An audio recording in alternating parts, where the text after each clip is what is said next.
किल्ल्यामध्ये आलेला आहे. या किल्ल्याचं नाव आहे धर्मवीर. या किल्ल्याचं पूर्वीचं नाव होतं काय होतं, त्याच्यानंतर या किल्ल्याचं नाव त्याच्याही आधी काय होतं, या किल्ल्यावर पुन्हा कुणी राज्य केलं, हा किल्ला बांधला कुणी, हे मी तुम्हाला आता सविस्तर. तर मध्ययुगीन कालखंड म्हणजेच 12व्या-13व्या शतकात देवगिरीच्या रामदेवराव यादवांच्या आधिपत्याखाली ह्या किल्ल्याचं बांधकाम झालं. हा किल्ला मुळातच 2 नद्यांच्या समोर आहे. एक आहे भीमा नदी, जे भीमाशंकरून येते, आणि दुसरी आहे सरस्वती नदी, जे श्रीगोंदा पारगाव या मार्गे येऊन या ठिकाणी भीमाला येऊन मिळते. या 2 नद्यांच्या समोर त्या ठिकाणी बांधण्यात आलेला यादवकालीन देवगिरीच्या रामदेवराव यादवांच्या अधिपत्याखाली बांधण्यात आलेला हा पांडे पेडगावचा मुनकोट किल्ला. पांडे आणि पेडगाव असे 2 जोडगाव होते. जसं आपण पिंपरी चिंचवड म्हणतो, कराड सांगली म्हणतो, तशाच पद्धतीने या ठिकाणी हे पांडे आणि पेडगाव असे 2 जोडगाव. हे 2 जोडगाव या ठिकाणी असणाऱ्या 2 नद्यांच्या संगमावर असतात. संगमाच्या पूर्वेकडे असणारं पांडा आणि पश्चिमेकडे असणारं पेडगाव असे 2 जोडगाव होते. या 2 गावाच्या मध्ये फक्त सरस्वती नदी होती. ते सरस्वती नदीचं पात्र होतं. बाकी हे गाव दोन्ही एकच, पण त्याला फक्त पांडे पेडगाव म्हटले जायचं. तर हा पांडे पेडगावचा मुनकोट किल्ला हा यादवांनी 360 एकरमध्ये बांधलेला, आणि 360 एकरमध्ये त्यावेळेस या किल्ल्यातनं 52 बाजारपेठा भरल्या जायच्या. या किल्ल्यामध्ये या ठिकाणचं प्रामुख्याने व्यापार हे 52 पेठातनं 52 प्रकारचे व्यापार केले जायचे. पण या ठिकाणचा प्रामुख्याने व्यापार हा सोन्या चांदीचा, हा जागतिक दर्जाचा व्यापार या ठिकाणी करत असे. आशिया खंडात सगळ्यात मोठी सोन्या चांदीची बाजारपेठ म्हणून त्यावेळेस या पेडगावचं नाव लौकिक होतं. या किल्ल्याची त्यावेळेस म्हणजे या गावची लोकसंख्या ही कमीत कमी त्यावेळेस 70,000च्या आसपास, कमीत कमी आहे. या किल्ल्याचं आधीची वैशिष्ट्य म्हणजे त्या किल्ल्याला 12 वेशी, म्हणजे 12 प्रवेशद्वार आपण म्हणू शकतो. तर या 12 वेशींना 12 मारुती,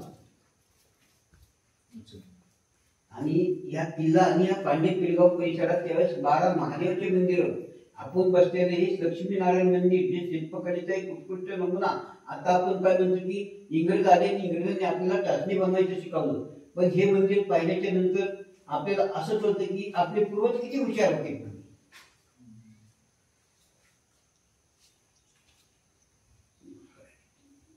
आपले पूर्वज किती हुशार होते. आणि मग याच्यावरूनच कळतं, जे सुरुवातीला मुख्य प्रवेशद्वारामध्ये आहे ते मंदिर आहे ते भैरवनाथ मंदिर, या गावचं ग्रामदैवत, अशी छोटे मोठे अनेक हिंदू मंदिरं या ठिकाणी होती. हा किल्ला 1550 पर्यंत यादवांकडे होता. 1550च्या नंतर या किल्ल्यावर यादवांचा पाडाव झाला, आणि या ठिकाणी अहमदनगरची निजामशाही आली. आणि निजामशाहीच्या काळात शिवाजी महाराजांचे पंजोबा बाबाजी राजे भोसले यांच्याकडे हा किल्ला मोकास, म्हणजे या ठिकाणचा सारा गोळा करणे वगैरे ही सगळी जबाबदारी बाबाजी राजेंकडे. मोकास म्हणजे या ठिकाणची देखभाल. या ठिकाणी जो काही सारा गोळा करायचा होता, जे कर गोळा करायचा होता, ती जबाबदारी सगळी बाबाजी राजेंकडे होती. कारण की बाबाजी राजे हे मूळ वेरूळचे, शिवाजी महाराजांचं घराणं हे मूळ रहिवासी हे शिवाजी महाराज वेरूळचे होते. पण वेरूळ ते इथूनच 5 किलोमीटर एक गाव आहे, त्या गावाचं नाव आहे देऊळगाव राजे, जे दौंड तालुक्यात आहे. तर त्या दौंड तालुक्यातील देऊळगाव राजे या गावात ते स्थायिक झाले. स्थायिक झाल्याच्या नंतर त्यांनी ठिकाणी काही प्रॉपर्टी असेल ते विकून त्यांनी त्या देऊळगाव राजाला प्रॉपर्टी घेतली. तिथं वाडा बांधला, आणि वाडा बांधून ते या निजामाकडे सरदारकी करत होते.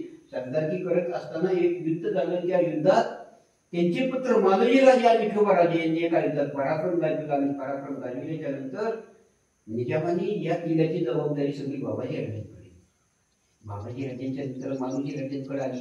आणि हा किल्ला 1638 पर्यंत हा निजामाकडे होता. 1638च्या नंतर या किल्ल्यावर मोगलांचं आक्रमण झालं, आणि या ठिकाणची असणारी निजामशाही मोगलांनी नष्ट केली. आणि मोगलशाही नष्ट केल्यानंतर या ठिकाणी निजामशाही नष्ट केल्यानंतर या ठिकाणी मोगलशाही आली. आणि मोगलशाही आल्याच्या नंतर औरंगजेबाने काय केलं, तर त्याचा दुधे भाऊ जहान खान बहादूर खान कोकणतास याला दक्षिणेचा सुभेदार नेमला. दक्षिण भारताचा सुभेदार, कारण दक्षिण भारताचं सगळ्यात मोठं व्यापारी केंद्र असल्यामुळं हे ठिकाण त्यांच्या ताब्यात आल्याच्या नंतर मग तो दक्षिणेचा कारभार पाहण्यासाठी त्यांनी काय केलं की आपल्या दोन भावाची नेमणूक केली औरंगजेबाने. आणि मग आपला दोन भाऊ जहान खान बहादूर खान कोकणदास याला त्यांनी दक्षिणेचा सुभेदार नेमला. आणि दक्षिणेचा सुभेदार नेमल्याच्या नंतर त्या बहादूर खाननी जो यादवकालीन किल्ला होता, जे यादवकालीन अवशेष होते किल्ल्याचे, जे बांधकाम होतं, स्ट्रक्चर होते सगळे यादवकालीन, ते पाडले. 360 एकरचा किल्ला त्यांनी पाडला. कारण हा सगळा जे आपलं हिंदू शास्त्र होतं ना, हिंदू शास्त्राप्रमाणे आपण त्याला काय म्हणतो वास्तुशास्त्र, वास्तुशास्त्राप्रमाणे किल्ल्याची सगळी त्या निर्मिती रामदेवराय यादवांनी केली. जे किल्ल्यामधला बालेकिल्ला आहे, बालेकिल्ल्यामधल्या ज्या वास्तू होत्या त्या वास्तूची सुद्धा रचना सगळी ती वास्तुशास्त्राप्रमाणे लागते. ते सगळं तिने उद्ध्वस्त केलं त्या बाजूला. आणि उद्ध्वस्त करून हा किल्ला परत बांधला. आणि या किल्ल्यात त्यांनी मग त्यांच्या पद्धतीने मुघली पद्धतीने सगळं मुघली बांधकाम म्हणजे मुघली संस्कृतीप्रमाणे या किल्ल्याचं त्यांनी बांधकाम करून घेतलं. आता जे आपल्याला अवशेष बघायला भेटतात ही सगळी मुघलांच्या काळात बांधकाम झालेले ते अवशेष आहेत. आणि त्याच्यात काही यादवकालीन सुद्धा अवशेष आजही आपल्याला बघायला भेटतात. जेणेकरून त्या ठिकाणी आपण पाहिलं की दगडी प्लेयर आहेत. त्या दगडी प्लेयरला काय केले की त्यांनी पुण्याचं राष्ट्र केले, आवरण दिले, देव दिलेला आहे. असं यादवकालीन सुद्धा बांधकाम आपल्याला थोडंफार त्या ठिकाणी बघायला मिळतं. त्या बहादूर खानने आणि या किल्ल्यामध्ये काय बदल केले तर या किल्ल्याला जसं आपण गावाला पाण्याची टाकी बांधतो, पाण्याची टाकी बांधल्याच्या नंतर सगळ्या गावाला पाणी पुरवठा करतो, तशाच पद्धतीने या सुद्धा किल्ल्यामध्ये त्यांनी त्यावेळेस पाणी पुरवठा केला. तो कशाद्वारे तर या ठिकाणी त्यांनी काय केलं या बहादूर खाननी तर जुनी यादवकालीन बारव होती त्या बारवावर नोंद करा. त्या बारवावर त्यांनी हत्तीची मूठ चालवली. मूठ पद्धत माहिती असेल, पूर्वी आपल्या शेतात मूठ राहायची, जेणेकरून पूर्वी काही साधन नसायचं पाणी शेतण्यासाठी, म्हणजे शेतीला पाणी देण्यासाठी. मग ती बैलाची मूठ लावल्या जायची, त्या मूठला पाखाला असायचं, त्या पाखाल्याद्वारे पाणी उपसून शेंदून ते त्या हिरीवर एक थारोळा असायचं, त्या थारोळ्यात ते पाणी टाकल्या जायचं आणि पाटाद्वारे ते सगळं शेतीला पूर्वी पाणी दिले जायचं. तशाच पद्धतीने या ठिकाणी जे यादवकालीन बारा होती त्या बारावर त्यांनी थारोळं बांधून या ठिकाणी हत्तीची मूठ चालवली. पूर्वी आपल्याकडे बैलाची मूठ राहायची, बैल असायची त्या मोठीला, पण त्याच्याही आधी राजांच्या काळात त्याला हत्ती केले, कारण की त्यांच्याकडे पूर्वी हत्ती राहायची आणि हत्ती असल्यामुळे ते हत्ती पाहिजे त्या मुठीला. आणि मग ते पाणी शेंदून थारोळ्यात टाकून त्यांनी खोपराची पाईपलाईनद्वारे ते पाणी पुढं एक 500 ते 600 फुटावर नेलं. तिथं हौद बांधला, त्या हौदावर परत एक थारोळं बांधलं आणि थारोळं बांधून त्यांनी परत पाणी वर उचलून त्या थारोळ्यात टाकून खोपराच्या पाईपलाईनद्वारे अख्ख्या किल्ल्याला पाणी पुरवलं. जे 360 एकरचा किल्ला होता तो त्याला परत बांधणे शक्य नाही झालं बहादूर खानला. त्या बहादूर खाननी या किल्ल्याची मर्यादा कमी केली आणि जवळजवळ 2.5 पट किल्ला कमी केला आणि 110 एकरावर हा किल्ला परत त्यांनी काय केला बांधला. या 110 एकरावर परत 52 पिठांना कपिल पाईपलाईनद्वारे पाणी पुरवठा करून या किल्ल्याचं नाव त्यांनी बदललं आणि किल्ल्याचं नाव स्वतःच्या नावावरून बहादूरगड ठेवलं. आणि बहादूरगड ठेवल्याच्या नंतर हा किल्ला या किल्ल्याचा कारभार तो भाऊ लागला. या ठिकाणी सगळ्यात बाजारपेठा व्यवस्थित करून तुम्ही परत दक्षिण भारतातला सगळ्यात मोठा व्यापार या ठिकाणी केला जातो. पण हा किल्ला प्रामुख्याने ओळखला जातो तो संभाजी महाराजांच्या बलिदानाने. त्याच्याही आधी या किल्ल्यामध्ये अशा काही घटना घडल्या की तुम्ही एक मन ऐकून असताल की पेडगावचा शहाणा. एखादा नाही शहाणपणा करत असलं तर त्याला काय म्हणतो की आपण काय म्हणतो तुझे आला काय लागून पेडगावचा शहाणा. तर ती म्हण या ठिकाणी तयार झाली. तर ती कशा पद्धतीने म्हणजे मी तुम्हाला काय करतो की संक्षिप्त माहिती सांगतो जेणेकरून तुम्हाला ती घेता यावं. पटपट द्यायची म्हणजे भरपूर पटपट घेतो. तर मग कशा प्रकारे त्याला शहाणा बनवतो तर ज्या वेळेस शिवाजी महाराजांचा राज्याभिषेक करण्याचे शिवाजी महाराज ठरवतात आणि ही बातमी ज्यावेळेस सगळीकडे पसरते, पसरल्याच्या नंतर ही बातमी इकडं मुघलांपर्यंत सुद्धा जाते, औरंगजेबापर्यंत जाते. मग औरंगजेब काय करतो की त्याच्या दुधे भावाला अर्थात या बहादूर खानला एक आदेश देतो की शिवाजी महाराजांचा राज्याभिषेक होऊन द्यायचा नाही, त्यात अडचणी निर्माण करायची, काहीतरी विघ्न निर्माण करायचं. मग हा बहादूर खान त्यात प्रयत्नही करतो, त्याला अपयश येतं. कारण की शिवाजी महाराज हुशार असतात. शिवाजी महाराजांना पूर्ण कल्पना होती की आपण राज्याभिषेक करतोय, पण तो रोखण्याचा प्रयत्न हे मुघल करणार आहे. मग शिवाजी महाराजांनी आई पावसाळ्याच्या तोंडावर तो राज्याभिषेक ठेवला. 6 जून त्या पावसात आपल्याकडे असायला चालू होतो आणि 6 जूनला शिवाजी महाराज रायगडावर राज्याभिषेक करण्याचे ठरवतात. त्यात या बहादूर खानला अपयश येतं. कारण की एखादं सैन्य गेलं राज्याभिषेक रोखायला, पण तिकडे पाऊस चालू झाल्यामुळे डोंगर दर्यात हे मुघल सैन्य काय तिकडे जाऊन शकलं नाही, तिथपर्यंत काही पोहोचू शकलं नाही. शिवाजी महाराजांचा राज्याभिषेक झाला ही बातमी जेव्हा औरंगजेबाला कळली, औरंगजेब संतापून त्यांनी त्याच्या बहादूर भावाला म्हणला की तुला दिलेले एक काम तुझे तिने नीट होत नाही, तुला मी शिवाजी महाराजांचा राज्याभिषेक रोखायची जबाबदारी दिली, त्यात तुला अपयश आलं. म्हणून औरंगजेब त्या बहादूर खानवर फिरतो. मग चिडल्याच्या नंतर आपला जो भाऊ आपल्यावर चिडलाय, मग त्याला खुश कसं करायचं म्हणून या बहादूर खाननी काय केलं की इथून आसपास जेवढे किल्ल्याच्या बाहेर जेवढे गावं होती, या गावातनं भरपूर खजाना लुटून आणला त्यांनी. म्हणजे मंदिरं लुटली, लोकांना लुटून खजाना जवळजवळ 1 कोटी होन, म्हणजे 1 कोटी आताचे आपण रुपये म्हणू शकतो. पूर्वी होन मध्ये चलन होतं, आता रुपयामध्ये चलन आहे. तर 1 कोटी होन अधिक 200 उच्च प्रतीचे अरबीन घोडे हे औरंगजेबाला नजराणा करण्यासाठी त्या बहादूर खानने या किल्ल्यामध्ये आणले. पूर्वी अरबीन घोडे म्हणजे हे सपाट भागात पळण्यासाठी अति वेगवान होती, म्हणून ते अरबीन घोडे औरंगजेबाला नजराणा करण्यासाठी बहादूर खानने आणली. ही बातमी तो औरंगजेबाला देतो. त्याच्या कैक पण वेगाने ही बातमी शिवाजी महाराजांपर्यंत जाते. मग शिवाजी महाराजांना कळल्याच्या नंतर शिवाजी महाराज काय करतात की या किल्ल्याची माहिती काढण्यासाठी त्यांचे गुप्तहेर बहिर्जी नाईकला या किल्ल्यामध्ये पाठवतात.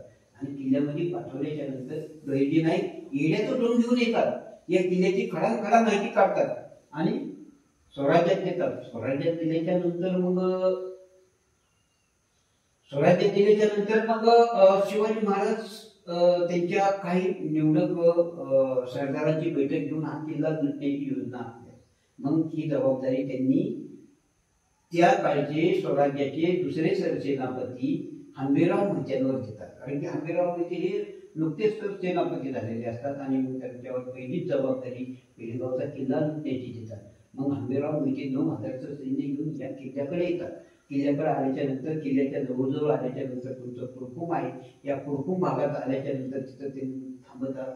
थांबल्याच्या नंतर त्या ठिकाणी जे 9,000चं सैन्य होतं, ह्या 9,000च्या सैनिकांची 2 तुकड्या करतात, 2 विभागणी करतात. एक 7,000चं सैन्य आणि 2,000चं सैन्य. 2,000च्या सैन्यांना आदेश देतात की तुम्ही किल्ल्याच्या मुख्य प्रवेशद्वारातून किल्ल्यावर हल्ला करण्याचा प्रयत्न करायचा. मग प्रत्यक्षात हल्ला करायचा नाही.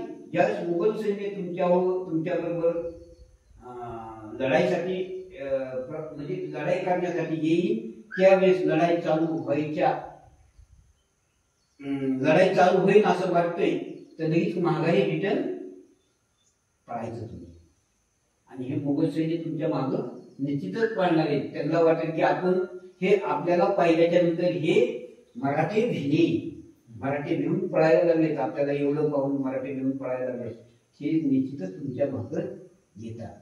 मग पहिल्या शेवटी 2,000चं सैन्य येतं, आक्रमण करण्याचा प्रयत्न म्हणजे आक्रमण करतं किल्ल्यावर. तिथून हा बहादूर खान त्यांच्या सैनिकांना आदेश देतो की मराठ्यांचं आपल्यावर आक्रमण होतंय. मग त्यांच्याशी लढायला सैनिकांना आपल्याला बाहेर जायचे. लढाई चालू होणार तर मराठ्यांचं सैन्य युटर्न मारायचं, म्हणजे माघारी. हर हर महादेव होतो, युद्ध कोणत्याही क्षणी चालू होईल. पण मराठ्यांची योजना होती की फक्त युद्ध चालू करायचं नाही, आपल्याला प्रत्यक्षात युद्ध करायचं नाही, याला युद्धासाठी प्रवृत्त करायचं फक्त. आणि मग ज्यावेळेस लढाई चालू होईल, या राजाने जोशात मराठ्यांवर चालून आली, मराठी युटर्न मारून म्हणजे माघारी परतून परत पळू लागली. मुघल सुद्धा त्यांच्या मागं पळाले.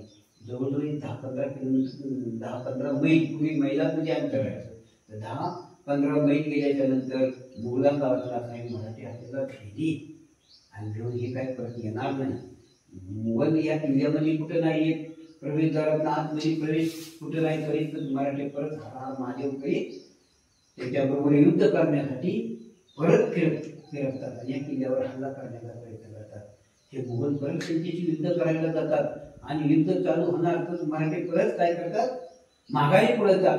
हे मुघल सैन्य सुद्धा त्यांच्या मागे जातं. 30-35-40 मैल गेल्याच्या नंतर मुघलांना वाटतात आपण ह्याचा भरपूर लांब ह्याचा पेट्रोल जाऊन मग काय की हे आता परत काही येणार नाही. आणि मग मुघल हे किल्ल्यामध्ये आले. किल्ल्यात कुठं नाही तर मराठी परत आले. मुघल मुघल या ठिकाणचा हा मुघल सरदार बहादूर खान एवढा चिडतो की तो म्हणतो की अरे हे आपण ह्याला एकदा हकाललं, दोनदा हकाललं, असं 4-5 वेळेस झालं. 4-5 वेळेस झाल्याच्या नंतर 4 वेळेस हा बहादूर खान म्हणतो हे मराठी आपल्याबरोबर युद्ध करत नाही आणि हे युद्धासाठी आपल्याला नुसतं प्रवृत्त करतात. मग आता काय करायचं, सगळ्या सैन्यांनी किल्ल्याच्या बाहेर यायचं आणि या मराठ्यांचा पाठलाग करायचा. हे जिथपर्यंत जातात ना तिथपर्यंत त्यांना काय करायचं, एक एकाला धरायचं आणि ठार मारायचं. पण त्या एकही सैनिकांना सोडायचं नाही, एकाही मराठ्याला सोडायचं नाही. त्यांना एकेकाला धरून मारायचं. अशा उद्देश त्यांनी तो या किल्ल्याने असणारं त्याचं जेवढं 20-30-35 हजाराचं सैन्य होतं त्यांना घेऊन तो मराठीच्या मागं होता. मराठी पुढे ही मागं, मराठी पुढे ही मागं असं करीत फार तुमचं बोलायच्याही पुढे तिकडं फार पुण्याच्याही पुढे जातात. आणि जसं जसं बोलायच्या पुढे जाईल तसं तसं मराठ्यांचं सैन्य हळूहळू कमी होईल. कारण जेणेकरून हे लपून बसत होते. हा बहादूर खान त्यांना तिकडे शिवून लागला. त्यावर हंबेराव मुलगी हे कुरकुरला छावणी टाकून होती. तिथनं तिकडे गेल्याची कळल्याच्या नंतर हंबेराव मोहिते आणि त्यांची साथीदार या किल्ल्यामध्ये 7,000 सैन्य घेऊन आले आणि हा किल्ला अख्खा लुटून घेऊन गेले. त्या काळी या ठिकाणी असणारे 1 कोटीहून 200 उच्च प्रतीचे अरबी घोडे आणि या ठिकाणी असणारे बाजारबुंदे म्हणजे व्यापारी वर्ग यांना लुटून काही कोटीचा खजाना 200 अरबी घोड्यावर टाकून तो स्वराज्यात घेऊन आणि स्वराज्यात घेऊन गेल्याच्या नंतर बहादूर खान तिकडे त्या सैनिकांना शोधून मराठ्यांना शोधून टाकल्याच्या नंतर तो किल्ल्याकडे आला. त्याच्या लक्षात आलं की आपण किल्ल्याच्या रक्षणासाठी सैनिक ठेवलं नाही. मग तो परत किल्ल्याच्या दिशेने लगबग येतो. म्हणजे आल्याच्या नंतर किल्ल्याच्या जवळ आल्याच्या नंतर किल्ल्याचा त्याला जोर दिसतो. तो किल्ल्यात काहीतरी घडलेले म्हणून तो या ठिकाणी येतो. आल्याच्या नंतर किल्ल्यात आतमध्ये आल्याच्या नंतर तो विचारतो या ठिकाणी म्हणजे काय झालं तर ते म्हणजे किल्ला लुटल्याच्या नंतर तो विचारतो कोणी लुटला.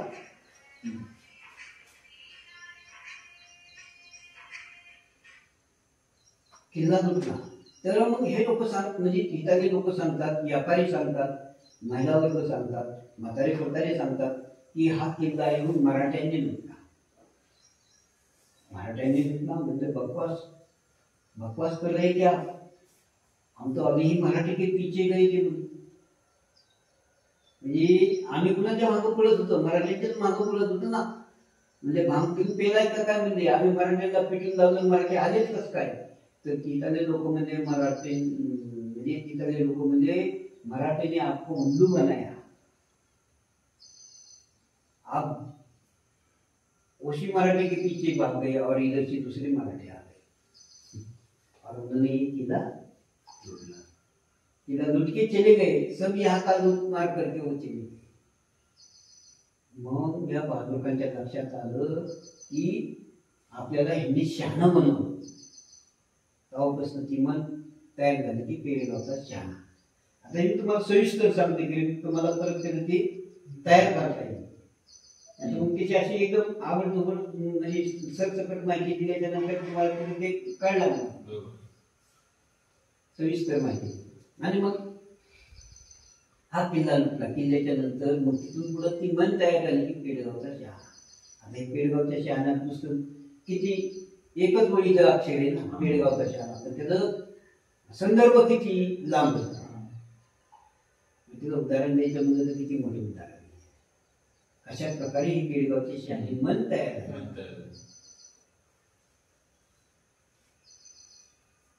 दुसरी एक मन तयार झाली ती सुद्धा या पेडगाव मध्ये झाली.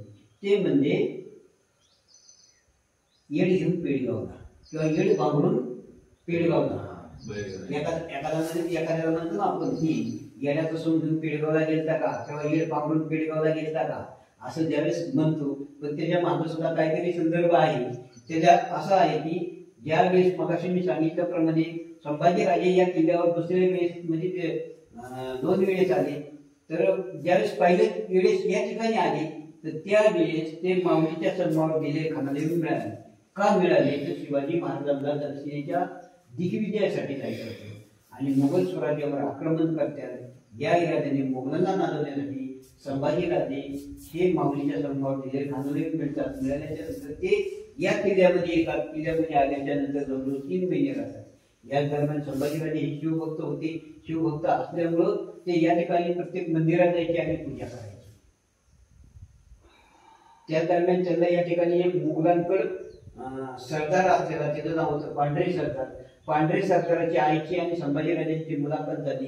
ते सुद्धा एक शिवभक्त होती, देवाला मानणारी होती. पण ह्या मुघल हा बहादूर खान या ठिकाणी आदेश काढतो किल्ला आणि परिसरात की कुणीही हिंदूंनी मंदिराची पूजा करायची नाही, कुणीही मंदिरात जायचं नाही, घंटा वाजवायची नाही. त्या भेटीपुटी लोक कुणीही पूजा करत नव्हते. पण संभाजीराजांनी येऊन या ठिकाणी पूजा चालू केल्याच्या नंतर त्या पांढरे सरकारच्या आईला सुद्धा एक तिथं सुद्धा देवावरची भक्ती दाबून झाली आणि ती सुद्धा संभाजीराजांबरोबर या ठिकाणी पूजा करू लागली. मग तिने ती जी इच्छा ते प्रगट संभाजीराजांबरोबर प्रगट करते की मला आईचा जागरण गोंधळ घालायचा. आणि संभाजीराजे म्हणतात झाला मी आहे तुमच्याबरोबर. आणि ती सगळी तयारी केली. आईचा जागरण गोंधळ घालायचे दिवशी जागरण गोंधळ चालू होता. तो जागरण गोंधळ ज्यावेळेस ह्या बहादूर खानला कळलं की आपल्या गडामध्ये ह्या बहादूर गडामध्ये जागरण गोंधळ चालू आहे, देवाची पूजा होती, घंटा वाजल्या जातात. मग तो बहादूर खान येतो आणि तो जागरण गोंधळ उद्ध्वस्त करण्याचा प्रयत्न करतो. पण त्या दरम्यान संभाजीराजे आणि त्यांचे बहादूर खान यांच्या त्या ठिकाणी चकमक होती. बहादूर खानला संभाजीराजे चांगला धडा शिकवतात आणि चांगला धडा शिकवल्याच्या नंतर तो बहादूर खान इथं धड्याचा सगळा प्रकार औरंगजेबाला सांगतो. मग औरंगजेब तिकडून फतवा काढतो संभाजीराजांना कैद करण्याचा किंवा ठार मारण्याचा.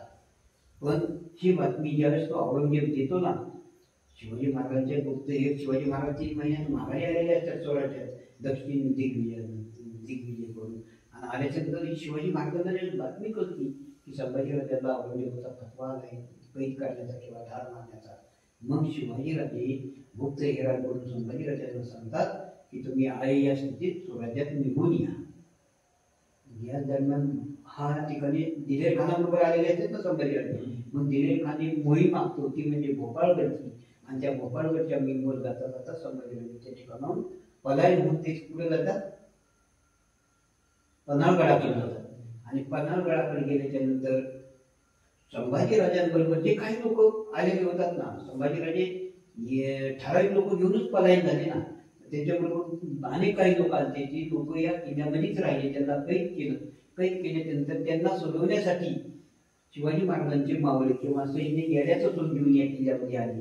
येड्याचं सोन घेऊन आल्याच्या नंतर हा बहादूर खान मागच्या वेळेस हुशार झालेला असतो, त्याला शहाणं बनवलं असतं. मग नंतर मागच्या वेळेस येडे आले. येडे आल्याच्या नंतर किल्ला लुटला.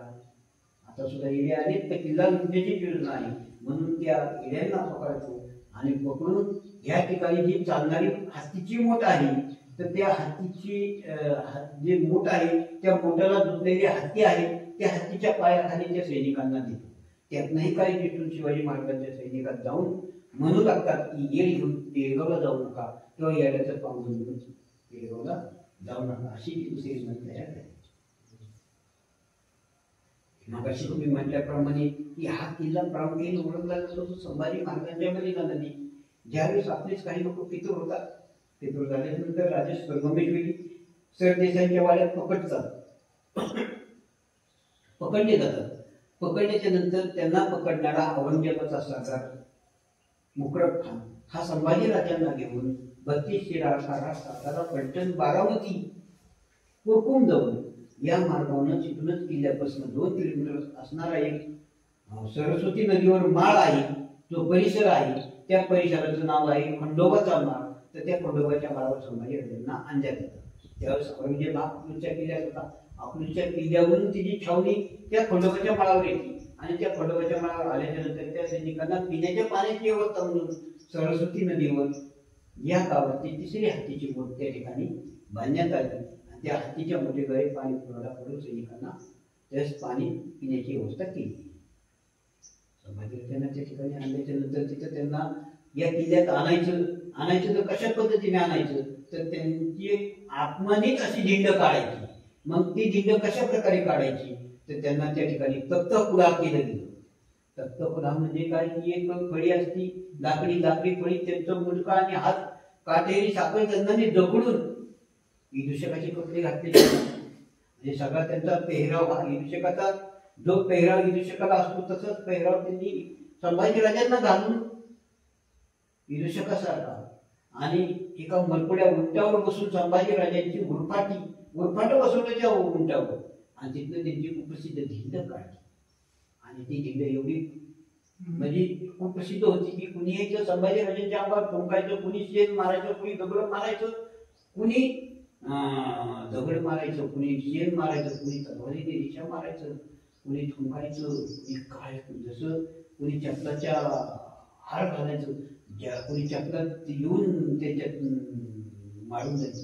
अशा प्रकारे संभाजी राजांची ती झिंड प्रसिद्ध झिंड काढीत त्या मुख्य प्रवेशद्वारामध्ये ज्यावेळेस संभाजी राजांना घेऊन ती झिंड येण्याचा प्रयत्न करते, त्याच वेळेस संभाजी राजांना सोडवण्यासाठी आलेला संभाजी राजांचा अंगरक्षक राजपा हा संभाजी राजांना सोडवण्याचा प्रयत्न त्या मुख्य प्रवेशद्वारामध्ये करतो. त्यात त्याला अपयश येतं, कारण एवढं मोठं सैन्य, 5 लाख सैन्य, आणि तो संभाजी राजांच्या दिशेने संभाजी राजांना पाहिल्याच्या नंतर तिथं रक्त चालतं, माझ्या राजाचे काय हाल, आणि मग माझ्या राजाला सोडवण्यासाठी मी आलेलो आहे. मग आता ही मला शेवटची संधी आहे. राजे एकदा किल्ल्यामध्ये गेल्याच्या नंतर काही करू शकत नाही मी, म्हणून त्यांनी त्या मुख्य प्रवेशद्वारामध्ये एक राजपूत सरदारचे शमशेर उपसून तलवार उपसून संभाजी राजांच्या दिशेने जाऊन येईल त्याला कापीत जाण्याचा प्रयत्न करतो. जवळजवळ 200-300 सैन्य तो मारितो, पण एवढ्या मोठ्या सैनिकात त्याला निभाव लागत नाही आणि राजपा त्या ठिकाणी मुख्य प्रवेशद्वारामध्ये मारल्या गेला. मारल्याच्या नंतर त्याच्या शरीरात आता एवढ्या मोठ्या सैनिकांनी एकदाच हल्ला केल्यामुळे त्याच्या शरीराचे तुकडे झाले. संभाजी राजांची झिंड घेऊन तो मुकरब खान या किल्ल्यामध्ये 52 पेठातून मिरवल्याच्या नंतर मगाशीचे प्रवेशद्वार बघितलं आपण, राजदरबाराचा प्रवेशद्वार, त्यामध्ये ज्या संभाजी राजांना घेऊन येतो मुकरब खान, तर त्यावेळेस त्यांचे द्वारपाल म्हणतात कापर संभापूर आले आहे. त्या ठिकाणी सगळा दरबार भरल्यामुळे तिथं औरंगजेब त्या सिंहासनावर बसलेला, कारण तो अकलूजून या किल्ल्यामध्ये आलेला होता. अकलूजून तो संभाजी राजे पकडल्याच्या नंतर या किल्ल्यामध्ये येतो. किल्ल्याच्या सिंहासनावर बसलेला संभाजी राजांना त्या प्रवेशद्वारातून ज्या साथमध्ये नेलं जातं त्यावेळेस त्याचे ते द्वारपाल म्हणतात कापर संभापूर आलेला आहे, कापर संभापूर आलेला म्हणल्याच्या नंतर संभाजी राजांना घेऊन मुकरब खान ज्यावेळेस मुख्य प्रवेशद्वारातून आतमध्ये राजदरबारात जातो. संभाजी राजांना पाहिल्याच्या नंतर त्याच्या समोरल्या साईडला औरंगजेबाचं सिंहासन होतो, त्याच्यावर तो बसलेला होता. संभाजी राजाला पाहताच तो तिथे सिंहासनावर त्याला एवढा आनंद झाला की तिथून ते सिंहासन त्यागलं, त्याने सिंहासनावर खाली उतरला आणि अल्लाहचे आभार मानण्यासाठी पश्चिमेकडे तोंड करून तो नमाज पडला. ते दृश्य पाहून संभाजी राजे कधी त्यांच्याबरोबर असतात, कैद केलेले असतात कवी कशाचा संभाजी राजे म्हणतात, अहो कविराज सुस्ती का काय, ह्याच्यावर एक काय कविता तुम्हाला काय काव्य सुस्त का नाही. कवी शीघ्र कवी संभाजी राजांकडे पाहतात आणि म्हणतात, अहो काय राजन म्हणजे तुम्ही एवढं युद्ध केलंय, एवढ्या युद्धात तुम्ही म्हणजे तुमचं रक्त तुम्ही एवढं युद्ध केल्यानंतर तुम्ही एवढे आपल्या भागलात, शत्रूच्या गोट्यात आहेत, मृत्यूच्या दारात आहेत, तरी तुम्हाला काव्य सुचतंय का नाही, म्हणजे आम्ही पण काव्य करावं. आणि कविताशी शीघ्र कवी होते, राजांचं धाडस पाहून त्यांना सुद्धा काव्य करावं वाटलं ते दृश्य पाहून, आणि ते दृश्य पाहून कविताशी शीघ्र काव्य केलं किंवा कविता केली तर ती काव्य असं होतं. यावत रावणाची सभा शंभो बंधो बजरंग लहू दसत सिंदूर सम खूप केलं रंग जो रवी छबी एकतही खद्दत हो बदरंग तू तेव तेज निहार के तकत तेजच औरंग. म्हणजे रावण रूपी औरंग्याच्या सभेत शंभू राजा रावण रूपी औरंग्याच्या सभेत शंभू राजांना प्रचंड रणकंदन केल्यानंतर त्यांचे माखलेले शरीर रक्ताने माखलेले शरीर जसं आपण हनुमानाला सिंदूर लावल्याच्या नंतर हनुमान कसे दादबंद दिसत आहेत तसे दिसताय. म्हणजे तुम्ही हनुमानाप्रमाणे दिसताय. ज्यावेळेस हनुमानाला रावणाच्या दरबारात बांधून आणलं होतं त्यावेळेस हनुमान कसे दिसत होते तसेच मला तुम्ही दिसता. ज्याप्रमाणे सूर्याला पाहताच काजवा निस्तेज होतो म्हणजे सूर्याची किरण पडल्याच्या नंतर रात्री चमकणारा काजवा काय होतो नाहीसा होतो. तसेच तुमचं तेज पाहून औरंग्या तुमच्या समोर झालेला आहे. की ज्यावेळेस औरंगजेबाला सांगितलं जातं कारण त्याच्याही दरबारात लेखक होते. त्याच्या दरबारातील लेखक ईश्वरदास नागर भीमसेन सक्सेना काफे खान आणि साके मुस्तीद यांनी त्यावेळेस ते काव्य औरंगजेबाला सांगितला त्याचा अर्थ सांगितला. मग कवी काळजाची जी फासाण्याची आज्ञा दिली. संभाजी राजांना या ठिकाणी अनेक प्रश्न विचारले. प्रामुख्याने प्रश्न विचारले की तुमचे गड खजाना कुठं आहे. कारण की संभाजी राजांनी बुरहानपूर कुठलं होतं ना. राज्याभिषेक झाले 16 जानेवारी 1681 ला राज्याभिषेक झाला आणि 31 जानेवारी 1681 ला बुरहानपूर लुटलं. 15 दिवसाच्या आतच बुरहानपूर लुटलं आणि तिथला खजाना स्वराज्यात आला. कुठेही खजाना संभाजीराजांनी त्याचंही उत्तर दिलं ना. म्हणजे तुझा खजाना नाही तो आमचा आहे आमच्या स्वराज्याचा आहे आमच्या मातीचा आहे आमच्या दगड दर्याचा आहे. म्हणजे खजाना या प्रजेचा खजाना आहे असं म्हणून संभाजीराजांनी त्याला देण्यास नकार दिला. दुसरा प्रश्न आमचे कोण पितूर होते. संभाजीराजांनी फक्त एकच नाव सांगितलं तर म्हणजे अकबराचं. कारण 1678 संभाजीराजांनी केलं आज देशनं पलायन झाली. कोणीतरी मदत केल्याशिवाय संभाजीराजांनी पलायन झाली असे. आणि तिसरा प्रश्न विचारला म्हणजे तुमचा धर्म सोडून आमच्या धर्मात या. संभाजीराजे म्हणजे माझा प्रिय माझा धर्म मी सोडणार नाही मेलं तरी चालेल. पण संभाजीराजांवर या ठिकाणी 26 दिवस आतूनच त्याची छेड करण्यात आली. एक दिवस अंगाचं कातडं काढायचं तुझ्यावर मीठ चोळायचं. एक दिवस नखी काढली बोटी छाटली तुम्हाला सांगतो गुडघ्याच्या वाट्या काढल्या दात काढले केस उपटली डोळे काढली जीभ छाटली कानात गरम तेल होतं गरम शिस करून होतं. अशा अनेक प्रकारच्या शिक्षा संभाजीराजांना या ठिकाणी दिल्या आणि तुमचं अर्ध केलेल्या